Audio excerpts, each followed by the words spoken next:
നമസ്കാരം. മലയാളി വാർത്ത ഇൻസൈഡിലേക്ക് സ്വാഗതം. മാസപ്പടി കേസിൽ അതീവ നിർണായക ചർച്ചയ്ക്കായി കേന്ദ്രത്തിൽ നിന്നുള്ള ഇഡി സംഘം കൊച്ചിയിലെത്തിയിരിക്കുകയാണ്. ഇഡിയിലെ വളരെ പ്രധാനപ്പെട്ട ഉദ്യോഗസ്ഥരെല്ലാം ചേർന്നാണ് ഈ ചർച്ച നടത്തുന്നത്. നാളെ അതീവ നിർണായകമാണ്. വീണ വിജയനുമായി ബന്ധപ്പെട്ടുള്ള കേസുകൾ എങ്ങനെ മുന്നോട്ട്, അടുത്ത ഘട്ടം എന്തായിരിക്കണം എന്ന ചർച്ചയാണ് ഇഡി ആസ്ഥാനത്ത് നടക്കുന്നത്.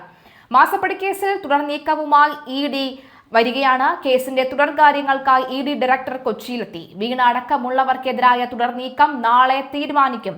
വീണയുടെ വീട്ടിൽ പരിശോധനയ്ക്കെത്തിയ ഇഡി ഉദ്യോഗസ്ഥരെ ആക്രമിച്ചതിലും ചർച്ച നടക്കും. വീണയുടെ അറസ്റ്റ് അടക്കമുള്ള കാര്യങ്ങളിലും ചർച്ച. ഉന്നത ഉദ്യോഗസ്ഥരുടെ യോഗമാണ് കൊച്ചിയിൽ ചേരുക. അതേസമയം CMRL കേസിലെ നാളെ ഹൈക്കോടതി വിധി വരാനിരിക്കെയാണ് ഉന്നതർ കൊച്ചിയിലേക്ക് എത്തിയത്. ഹൈക്കോടതി സിംഗിൾ ബെഞ്ചിന്റെ ഉത്തരവിന് പിന്നാലെയാണ് ഇഡി പ്രതിപക്ഷ നേതാവ് പിണറായി വിജയന്റെ വീട്ടിലടക്കം റെയ്ഡ് നടത്തിയത്. കമ്പനി മേധാവികളുടെ വീടുകളിലും ഓഫീസുകളിലും റെയ്ഡ് നടത്തുകയും ചെയ്തിരുന്നു. ഇതിന് പിന്നാലെയാണ് CMRL കമ്പനി ഹൈക്കോടതിയിൽ അപ്പീൽ നൽകിയത്. മുഖ്യമന്ത്രി പിണറായി വിജയന്റെ മകൾ വീണ വിജയന്റെ കമ്പനിയായ എക്സാലോജിക് സൊല്യൂഷൻസിന് സേവനങ്ങൾ നൽകാതെ 1.72 കോടി രൂപ നൽകിയെന്നതാണ് കേസിലെ പ്രധാന ആരോപണം. ഹൈക്കോടതി വിധിക്കും റെയ്ഡിനും പിന്നാലെ CMRL MD ശശീന്ദ്രൻ കർത്ത ഉൾപ്പെടെയുള്ളവർക്ക് ഇഡി വീണ്ടും സമൻസ് അയക്കാൻ ഒരുങ്ങുന്നതിനിടയിലാണ് അടിയന്തര ഇടപെടൽ തേടി കമ്പനി ഡിവിഷൻ ബെഞ്ചിനെ സമീപിച്ചത്. അതേസമയം പിണറായി വിജയന്റെ വസതികളിൽ എൻഫോഴ്സ്മെന്റ് ഡയറക്ടറേറ്റ് നടത്തിയ റെയ്ഡിനെ തുടർന്ന് തലസ്ഥാന നഗരിയിലുണ്ടായ ആക്രമണ സംഭവങ്ങളും ക്രമസമാധാന തകർച്ചയും ചൂണ്ടിക്കാട്ടി ഹൈക്കോടതിയിൽ പൊതുതാൽപര്യ ഹർജിയും എത്തി. CBI അന്വേഷണം ആവശ്യപ്പെട്ട് അഡ്വക്കേറ്റ് ജോജോ ജോസാണ് ഹൈക്കോടതിയെ സമീപിച്ചിരിക്കുന്നത്. കേസിലെ അന്വേഷണ പുരോഗതി റിപ്പോർട്ട് സമർപ്പിക്കാൻ കോടതി സംസ്ഥാന സർക്കാരിനോട് നിർദ്ദേശിച്ചിട്ടുണ്ട്. റെയ്ഡിനെത്തിയ കേന്ദ്ര ഉദ്യോഗസ്ഥരെ ആക്രമിച്ച സംഭവത്തിൽ ഇതുവരെ സ്വീകരിച്ച നടപടികൾ വിശദീകരിച്ച് 3 ആഴ്ചയ്ക്കുള്ളിൽ റിപ്പോർട്ട് നൽകണമെന്നാണ് ചീഫ് ജസ്റ്റിസിന്റെ നേതൃത്വത്തിലുള്ള ബെഞ്ച് സർക്കാരിന് നിർദ്ദേശം നൽകിയിരിക്കുന്നത്. ഇഡി ഉദ്യോഗസ്ഥർക്ക് സുരക്ഷ നൽകുന്നതിൽ പോലീസ് പൂർണ്ണമായി പരാജയപ്പെട്ടെന്നും ഇഡി ഉദ്യോഗസ്ഥർക്ക് മതിയായ സുരക്ഷ നൽകുന്നതിൽ സംസ്ഥാന പോലീസ് പൂർണ്ണമായി പരാജയപ്പെട്ടെന്നും നിലവിലെ പോലീസ് അന്വേഷണത്തിലൂടെ യഥാർത്ഥ പ്രതികൾ പുറത്തുവരില്ലെന്നും ഹർജിക്കാരൻ കോടതിയിൽ ചൂണ്ടിക്കാട്ടി. അതേസമയം കേസ് CBI ഏറ്റെടുക്കേണ്ടതുണ്ടോ എന്ന കാര്യത്തിൽ കേന്ദ്ര സർക്കാരിന്റെ നിലപാട് തേടിയ ശേഷം കോടതിയെ അറിയിക്കാമെന്ന് കേന്ദ്ര സർക്കാരിന്റെ അഭിഭാഷകൻ ഹൈക്കോടതിയെ അറിയിച്ചിട്ടുണ്ട്. Cochin minerals and rutile limited കമ്പനിയിൽ നിന്ന് പിണറായി വിജയന്റെ മകൾ വീണയുടെ ഉടമസ്ഥയിലുള്ള എക്സാലോജിക് സൊല്യൂഷൻസ് എന്ന IT കമ്പനിക്ക് സേവനങ്ങൾ നൽകാതെ 1.72 കോടി രൂപ നൽകിയെന്ന അഴിമതി ആരോപണത്തിലാണ് ഇഡി അന്വേഷണം നടക്കുന്നത്. കേന്ദ്ര ഏജൻസിയുടെ ഈ നടപടികൾ റദ്ദാക്കണമെന്ന് ആവശ്യപ്പെട്ട് CMRL നൽകിയ ഹർജി 2026 മെയ് 26 കേരള ഹൈക്കോടതി തള്ളിയിരുന്നു. ഇതേ തുടർന്നാണ് മെയ് 27 ഇഡി വൻ റെയ്ഡിലേക്ക് കടന്നത്. മെയ് 27 രാവിലെ ഇഡി സംഘം പിണറായി വിജയന്റെ തിരുവനന്തപുരത്തെ ബേക്കറി ജംഗ്ഷനിലുള്ള വാടക വസതി, കണ്ണൂരിലെ കുടുംബ വീട്, മരുമകനും മുൻ മന്ത്രിയുമായ PA മുഹമ്മദ് റിയാസിന്റെ കോഴിക്കോട്ടെ വസതി, ബാംഗ്ലൂരിലെ എക്സാലോജിക്സ് ഓഫീസ് എന്നിവയുൾപ്പെടെ 12 കേന്ദ്രങ്ങളിൽ ഒരേ സമയം ബേക്കർ ജംഗ്ഷനിലെ 7 മണിക്കൂർ നീണ്ട റെയ്ഡിന് ശേഷം ഉച്ചയ്ക്ക് 2:40 അസിസ്റ്റന്റ് ഡയറക്ടർ C സനാദത്ത് റെഡ്ഡിയുടെ നേതൃത്വത്തിലുള്ള 12 അംഗ ഇഡി സംഘം 3 ഔദ്യോഗിക വാഹനങ്ങളിലായി പുറത്തേക്ക് കടക്കാൻ ശ്രമിച്ചപ്പോഴാണ് തലസ്ഥാന നഗരിയെ നടക്കിയ ആക്രമണം അരങ്ങേറിയത്. ഇവരെ കൊല്ലട എന്നുള്ള കൊലവിളിയാണ് ഉണ്ടായത്. ഇരുമ്പ് വടികളും തടികളും കല്ലുകളുമായി സംഘടിച്ച 300ഓളം വരുന്ന ഭരണകക്ഷി SFI DYFI പ്രവർത്തകർ ഇഡി വാഹനങ്ങൾ വളയുകയും ഇവന്മാരെ കൊല്ലട എന്ന കൊലവിളിയോടെയുമാണ് ആക്രമികൾ വാഹനങ്ങൾക്ക് നേരെ തിരിഞ്ഞതും. ആക്രമണത്തിൽ ഇഡി ഉദ്യോഗസ്ഥർ സിഡ്സൺ ഡേവിഡ്, ഡ്രൈവർ ശ്യാം എന്നിവർക്ക് ഗുരുതരമായി തന്നെ പരിക്കേറ്റു. ഇവർ സഞ്ചരിച്ച 3 വാഹനങ്ങളുടെയും ചില്ലുകളാണ് ഇവർ തകർത്തത്. ഏകദേശം 3 ലക്ഷം രൂപയുടെ നാശനഷ്ടം പൂർണ്ണമായി സംഭവിച്ചു. ഇഡി സംഘത്തിന് സംരക്ഷണം നൽകാൻ ശ്രമിച്ച വട്ടിയൂർക്കാവ് സ്റ്റേഷനിലെ സിവിൽ പോലീസ് ഓഫീസർ രഞ്ജിത്തിനും കല്ലേറിൽ പുരികത്തിന് മാരകമായി തന്നെ മുറിവേറ്റു. ആക്രമണത്തിന് ശേഷം പ്രതികളിൽ ചിലർ തൊട്ടടുത്തുള്ള CPIM പാളയം ഏരിയ കമ്മിറ്റി ഓഫീസിനുള്ളിൽ അഭയം പ്രാപിച്ചു. കസ്റ്റഡിയിലെടുക്കാൻ തിരുവനന്തപുരം DCP തബോഷ് ബസുമാതാരിയുടെ നേതൃത്വത്തിൽ വൻ പോലീസ് സന്നാഹം പാർട്ടി ഓഫീസ് വളഞ്ഞെങ്കിലും രാഷ്ട്രീയ നേതൃത്വം ഇതിനെ ശക്തമായി പ്രതിരോധിച്ചു.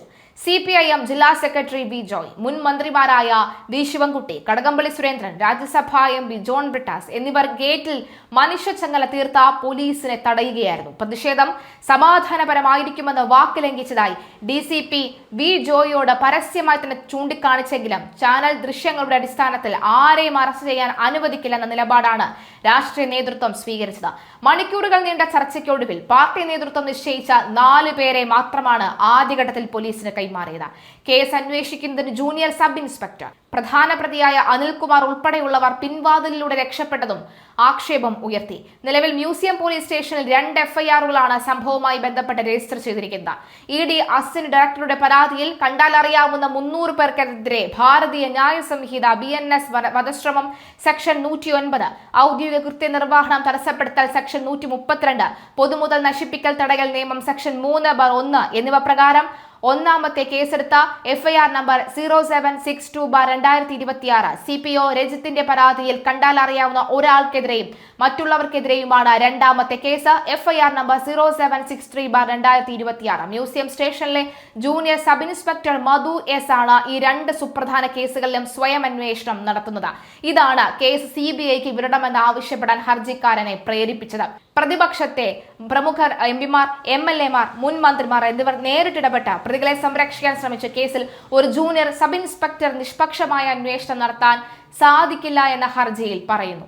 ചാനൽ ക്യാമറകളിൽ ആക്രമണം ആസൂത്രണം ചെയ്ത നേതാക്കളുടെ ദൃശ്യങ്ങൾ കൃത്യമായി ഉണ്ടായിരുന്നിട്ടും FIRൽ ആരുടെയും പേര് ചേർക്കാതെ കണ്ടാൽ അറിയാവുന്ന 300 പേരെന്ന് മാത്രമാണ് പോലീസ് രേഖപ്പെടുത്തിയിരിക്കുന്നത്.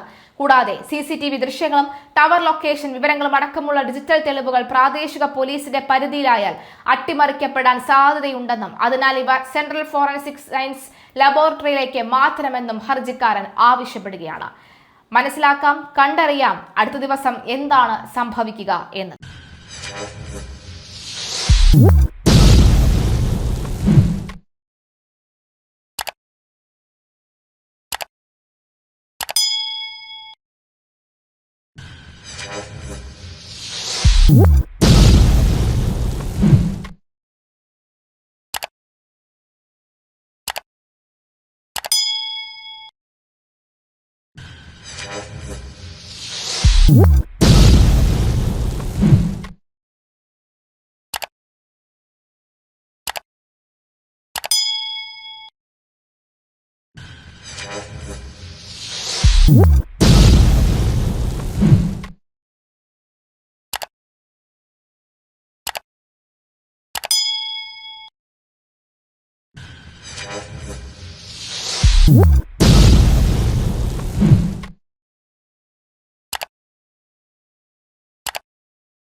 What?